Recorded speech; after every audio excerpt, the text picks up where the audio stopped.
चतुर्थी का व्रत करने वाली जो माताएं होती हैं, जो चतुर्थी का व्रत करती हैं, आज भी चतुर्थी मान्य हो रही होगी, तो चतुर्थी का जो व्रत करने वाली होती हैं, जो चतुर्थी का पूजन करने वाली होती हैं, उनके भीतर का एक भाव होता है कि जैसे ही शाम का समय आए चंद्रदेव का पूजन करें, चंद्र जब प्रकट हो जाए, कलश भर लिया, उसके नीचे आखा दाना रख दिया, चावल गेहूँ जो भी आप रखते हो पूजन के लिए, ऊपर पात्र आदि रख दिया जलाशय, फिर अपन ने घी का दिया लगाकर पूजन भी कर ली। तो जो चतुर्थी का पूजन करने वाली होती हैं, जो चतुर्थी का नियम व्रत धारण करने वाली होती हैं, बड़ी बड़ी चतुर्थियां करती हैं या उसका नियम धारण करती हैं, तो चतुर्थी का जो पूजन करती हैं वो किस चीज के लिए होता है? केवल संतान, पुत्र, परिवार, हमारा कुटुंब, हम जिस कुल में हैं, हमारा कुल वैभव की ओर बढ़े, संपदा की ओर बढ़े और उसकी आयु बढ़े,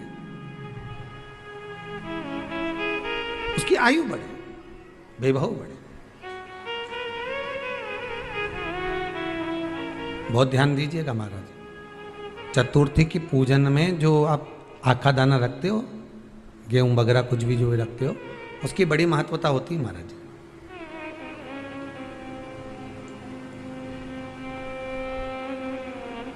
यहां तक कहा गया है, चतुर्थी की कथा तो आप लोग पढ़ते होंगे, जो लोग पढ़ते हैं उनको मालूम होगा, चतुर्थी की कथा में लिखा है, व्रत में वर्णन किया गया है कि वो आखा दाना जो रखा जाता है, मान लो कोई जरूरी काम होता है तभी आखा दाना को रखा जाता है, संभाल के रखते हैं कि हम इस काम के लिए जा रहे हैं और हमारा ये कार्य सफल होना चाहिए।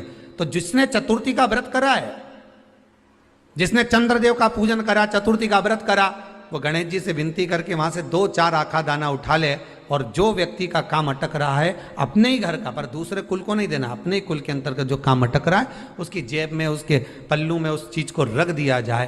तो चतुर्थी जो अगली आती है, जैसे आप महीने की करते हो तो महीने की, और आप जैसे करते हो कि 4 अलग बड़ी बड़ी चतुर्थी करते हो, तो उसके अनुसार आपका कार्य सिद्ध होता ही है। उस आखे दाने का इतना महत्व होता है क्योंकि चतुर्थी का व्रत करने वाली माता जब व्रत करती है तो स्वयं चतुर्थी की कथा में लिखा हुआ है कि पार्वती जी गणेश जी से चतुर्थी की कथा बचवाती। चतुर्थी की कथा बाची किसने थी? स्वयं गणेश जी महाराज ने। और सुनी किसने थी? माता पार्वती। बाचने वाले गणेश जी थे, सुनने वाली माता पार्वती थी। तो चतुर्थी की कथा जब होती है तो उसको स्वयं गणेश जी बाच रहे हैं, तो व्रत कौन सुन रही है? माता पार्वती। और आपने जो आखा दाना लिया वो गणेश जी के भाव से लिया, गणेश जी से निवेदन करके, विनय करके, प्रार्थना कर कर उसको प्राप्त किया, आपने उसको लिया।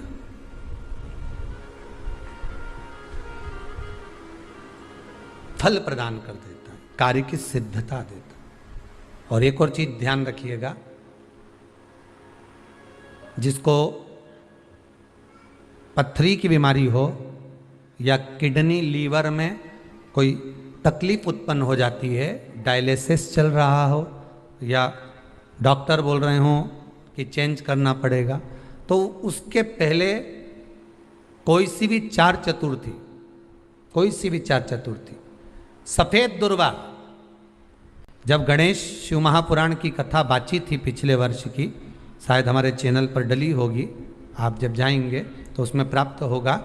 तो सफेद दुर्वा, और दुर्वा का भी वर्णन करा था कि दुर्वा कहाँ से उत्पन्न हुई थी, दुर्वा का भी व्याख्यान वर्णन करा था कि दुर्वा का महत्व क्या है, इसको अमृत क्यों कहते हैं, उसका भी वर्णन करा गया था कि सारे पेड़ पौधों को काट कर पटक दो वो सूख जाते हैं, पर दुर्वा को भले काट लिया 1 साल बाद वापिस ले जाकर डाल दो और पानी के अंदर दुर्वा हरी हो जाती है, अमृत कहते हैं उसको। तो उसमें सफेद दुर्वा, जिसका किडनी लीवर का प्रॉब्लम होता हो, उसको सफेद दुर्वा बालचंद्र का स्मरण कर कर 7 बार घुमाकर वो सफेद दुर्वा सुबह के समय खाली पेट थोड़ी सी दुर्वा का भाग दांतों से चबा चबा कर उसको निगल लेना चाहिए।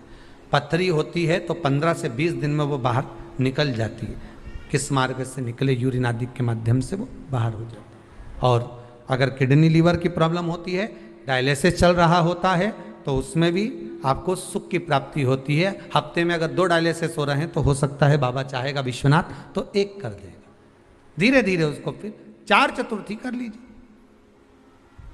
सफेद दुर्वा का, सफेद दुर्वा कहाँ मिलती है? तो कहा जहां जलाशय होता है, जहां कुआं हो, बावड़ी हो, तालाब हो, पानी जहां भरा रहता है उसके नजदीक में सफेद दुर्वा उत्पन्न होती, सफेद दुर्वा वहां रहती, सफेद दुर्वा का स्मरण करें। शिव कथा कह रही है, अगला वर्णन किया है भगवान। तो बालचंद्र चतुर्थी का स्मरण करते हुए कहा कि आप जो व्रत कर रहे हो उस व्रत की पूर्णता में जिस भगवान का भजन कर रहे हो उस भगवान से पूर्ण फल की कामना हो आपकी।